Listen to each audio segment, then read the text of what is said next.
olen Ants ja ma olen 12 aastat siin ilmas elanud.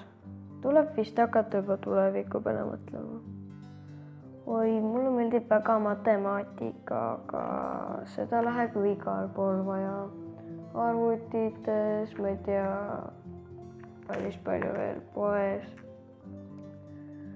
Võib-olla hakkan arstiks. Ei, mulle ei meeldi teiste soolikates surkida. Võib-olla hakkan taksojuhiks. Ei, mulle ei meeldi inimestega suhelda. Aga tuletõrjujaks? Ma ei taha nii kiristena surraga.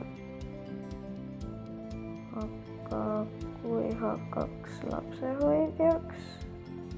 Ei, ma ei ole hea lapsehoidja. Aga kui hakkaks äkki näiteks kunstnikuks? Mitte väga. Ma arvan, et ma ei ole hea joonistaja.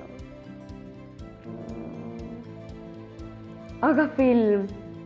Ma lähen filmindusse ja võib-olla hakkan operaatoriks, võib-olla hakkan režissööriks. See tundub kõik väga põnev. Ma pean juba sellega tegutsema hakkama.